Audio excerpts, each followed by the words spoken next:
Okay, we just finished planting our last of 625 trees, which this was a hybrid hazelnut from Mark Shepherd's New Forest Farm.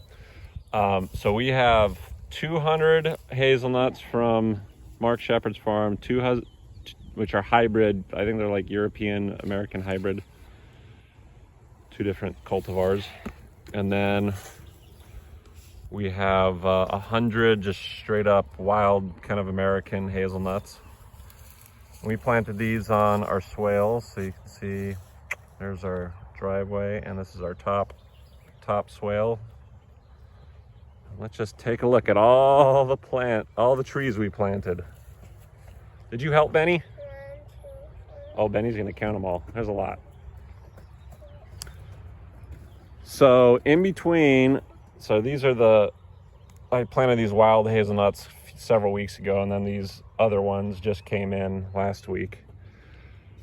So I'm doing 1, 2, 3 different varieties, and then in this space between, I'm gonna plant some larger tree. So it's gonna go 3 hazelnuts and then a bigger tree, some bigger fruit or nut tree. I haven't decided yet. That'll probably be in the fall or next spring. But if you look out, you can see the landscape dotted with these white tree tubes. All the trees we planted.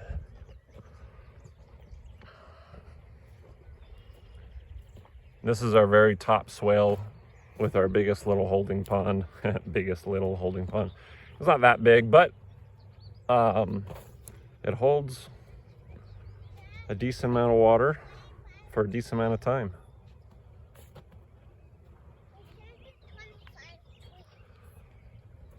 And the next row down is gonna be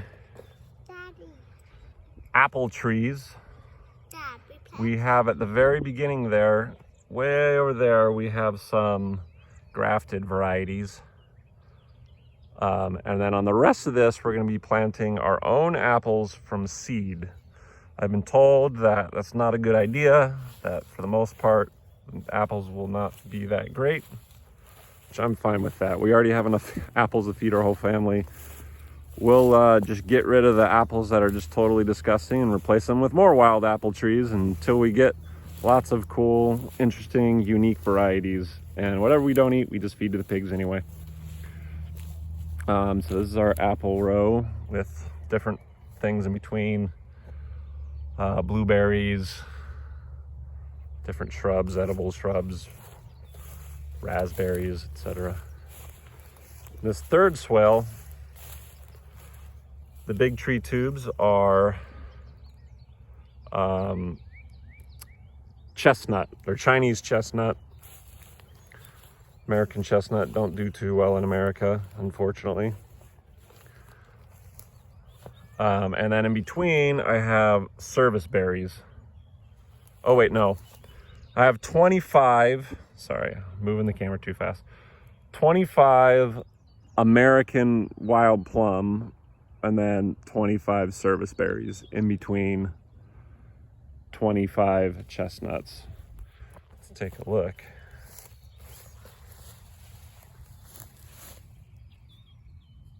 And you can see it's green. Those little plums growing. Let's take a look at another one.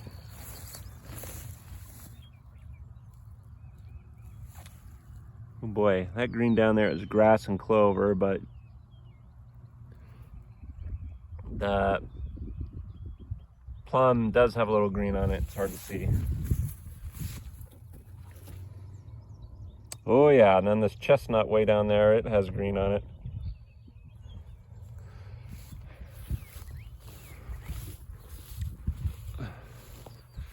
Then we'll plant other plants in between here as well. Different canopy layers can hold different types of trees and shrubs and plants.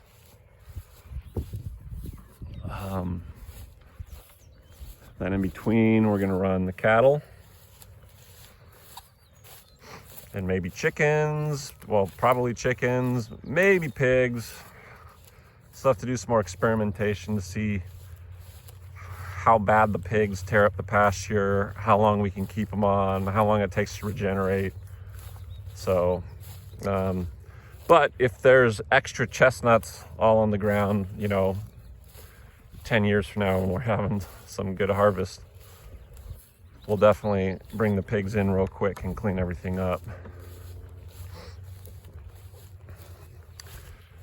Anyway, then down there I planted a few swamp white oak down at the bottom, soak up some of the water that ends up down there. And then right up here is the other end of that original row of hazelnuts that I showed you. So with 300 hazelnut trees, that's a lot of food. Way more hazelnuts than we'll ever be able to eat ourselves. There goes the family. But we'll be able to make a lot of homemade Nutella and maybe sell some of these hazelnuts at the farmer's market. And the rest will feed to our chickens and pigs.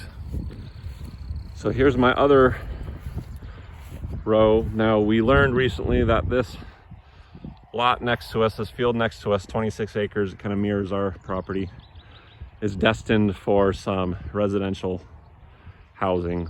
Thankfully, here in the county that we live in, you need to have a minimum of an acre lot. So it's not going to be a bunch of cookie cutter teeny homes all jammed together, but it's still going to be 24 homes right next to our property, which we weren't too excited about, but part of maintaining a little semblance of,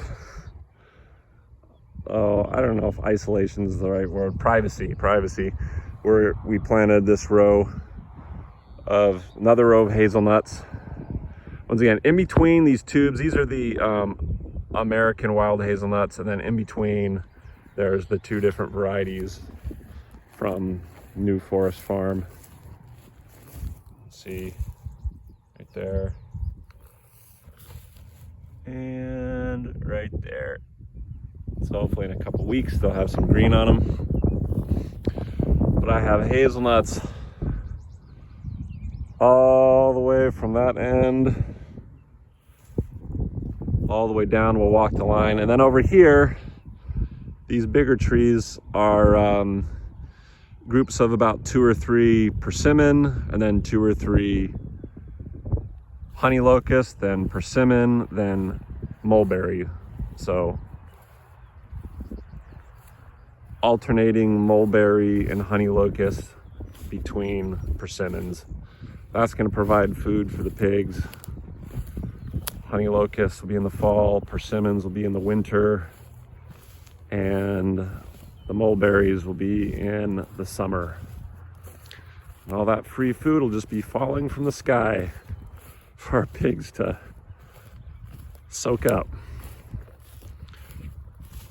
Hopefully they love it. Plus, we'll give them some shade. So I think all in all, when all these trees are producing, we'll be able to support a pretty good number of pigs. Plan on doing lots and lots of charcuterie, capicola, salamis, prosciutto, different smoked sausages, hams, bacon, all sorts of yummy stuff. And the rest, hopefully we can find a way to sell. I'm sure if we have this delicious pork grown off of hazelnuts. My kids left some gloves.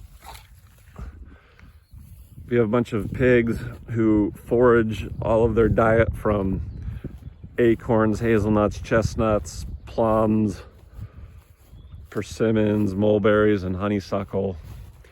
There should be some pretty dang delicious pigs that we should be able to sell for a good price pretty easily. That's the plan anyway. So once again, on the right, we have those bigger trees, honeysuckle, persimmon, and mulberry. And then down on the border of the property, we have all the hazelnuts. Here's our blueberry patch.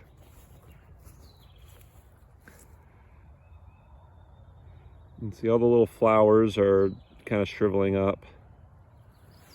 And where each flower is, there a blueberry will be. This one, all the flowers are gone. You can see a little bunch of blueberries there. And they should be ready in about a month. Out of these, let's see. 1, 2, 3, 4, 5, 6, 7, 8, 9, 10, 11, 12, 13, 14, 15, 16, 17, 18, 19, 20, I think 20 blueberry bushes. We get about 50 gallons maybe worth of blueberries. Pretty exciting.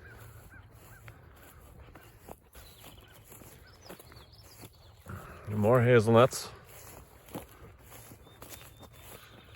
And then down here at the bottom of this basin, planted a few more swamp white oak. We're planting these swamp oak at the bottom of all these basins to help soak up the water.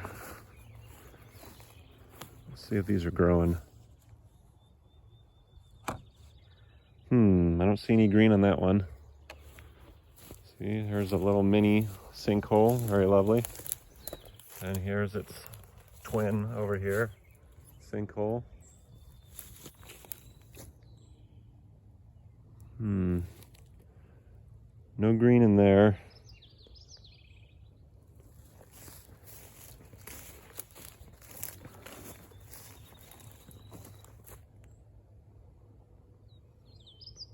And no green in this one. So hopefully those make it okay.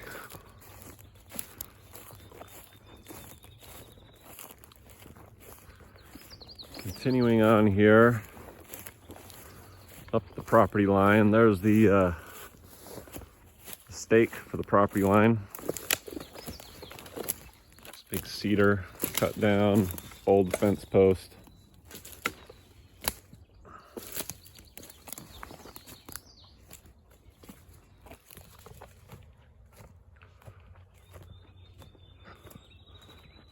More hazelnuts.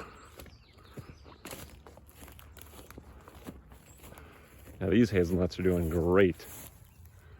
Look at all that green in there.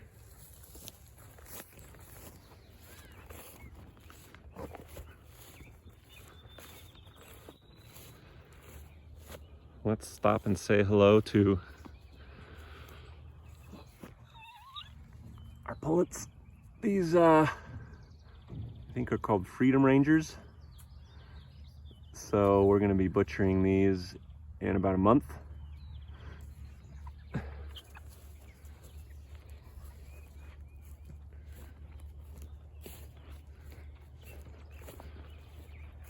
And down there, that forest line is the edge of our property. So we have hazelnuts all up and down. And then once again, the persimmon, honeysuckle, persimmon, mulberries. Here's our piggies over here. And here's Emily's new chicken coop, mobile chicken coop. Let's see. That we're gonna put in use here shortly. She says it can hold about 30 chickens, and it's super easy to move. Here's the door.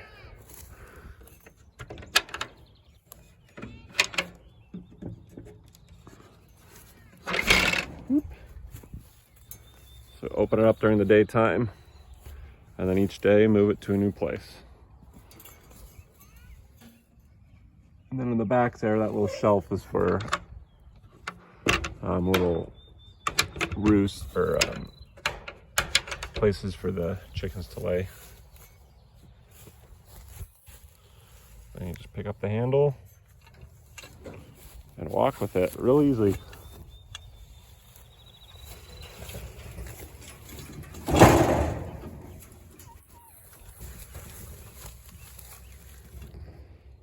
So Emily's really proud of this, and she should be. It's awesome.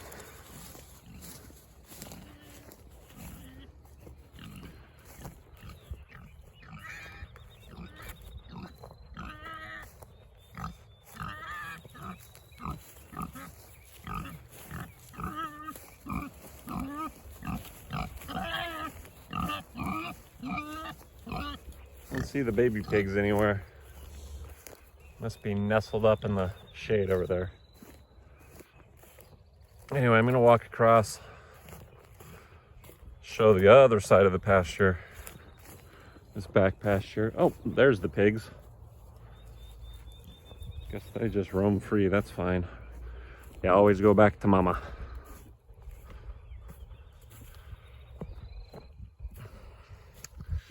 So down at the bottom of this basin, I planted some more swamp white oaks. That's what those tubes are.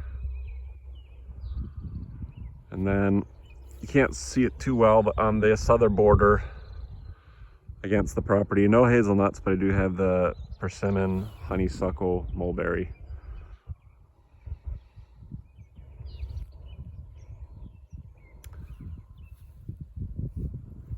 So there you have it. Lots going on over here. And hopefully we're not doing anything too stupid. But that's half the fun, just figuring it out as you go along, experimenting, and lots of waiting. Lots of waiting to see if your work was worth the effort. I think it is so far. Oh, piggies. See you next time.